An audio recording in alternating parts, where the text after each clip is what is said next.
Okay, I spent yesterday at the Pure Seed Research Center in Rolesville, North Carolina, and it was extremely interesting.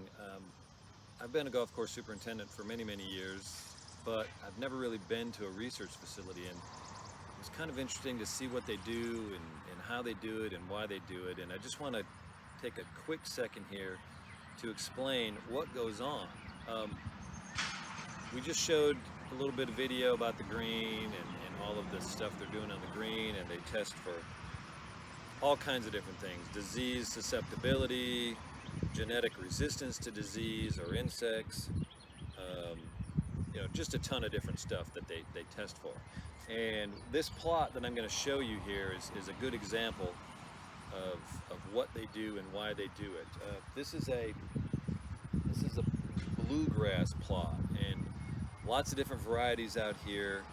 They are actually testing for genetic mutations for resistance to summer patch, which is probably one of the most devastating diseases on bluegrass. And yesterday, Dr. Frazier says that she believes there are several bluegrasses that are going to do well in the North Carolina area, in the transition area. So they they plant all these plots with all these different varieties. Then they grow them in, get them in perfect shape. Usually the second year is what it sounded like when they're in perfect shape. Then they do things like cut off the water to check drought resistance. They cut off the fungicide to check the disease resistance. And what they're testing here, like I said, is the summer patch. And she said at the end of the summer, now it's starting to look like there's some disease, and there were several varieties that didn't really have any disease yesterday. I've taken some pictures and I'll highlight them in this video. But she said this place is absolutely dead except for the varieties that have the resistance at the end of the summer. So that's how they identify breeding pairs to kind of bring those genetics and improve this turfgrass. And they do that in all kinds of different species, which was very interesting to me.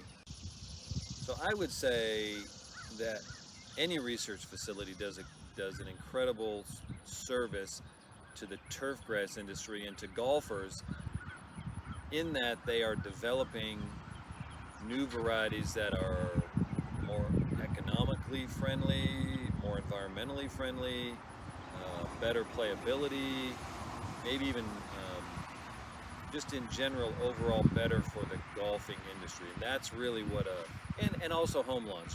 What I forget is yesterday there were a lot of managers and people here from landscaping companies, because in reality the majority of turf grass is on home lawns. And so our series, even though we're going to be focusing on the golf course, Carroll Creek Golf Club, and what it takes to bring it back from zero to playable, I want to definitely give some information to homeowners on what they can do to their lawn to maybe make it look a little bit more like a golf course if they want to, or what varieties they can put in their lawn to help them get through the drought periods that they're seeing, or maybe using less chemicals so it costs them less and it's better on the environment. And let me grab the camera, and I'm going to show you this plot and kind of explain a little bit of it, and just give you a little bit of information, and hopefully you enjoy it.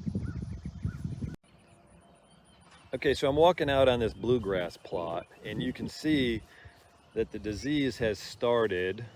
This field has a lot of summer patch basically in the soil, and so when they cut off the fungicides, it starts to multiply and affect the grass. And then you come up here and you see some of these plots. Like, look at this, these plots right here, zero summer patch so far. Although she did say that as summer goes on, a lot of these patches will become infested, and this whole place basically will be dead except for these varieties that, here's another one over this way.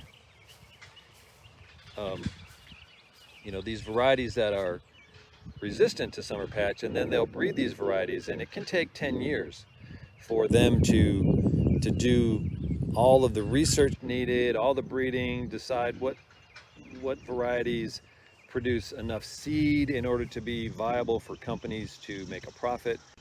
And all of that takes place at this research facility. So it's just an amazing thing. And I really enjoyed the day, and I appreciate Dr. Frazier inviting me and helping me out. Now, I do want to note a couple of things for home lawn care people. Look here, we got some weeds, but what this shows is right over here in the thick part where your lawn or where the golf course is healthy and green, the grass competes with the weeds and they don't come up. But right here, where all of a sudden you have some thin turf, some dead turf from disease, I guess those weeds aren't affected by the disease, and so the weeds come up. And what I'd like to let people know is if you're keeping a healthy lawn, you're going to have less problems from things like weeds.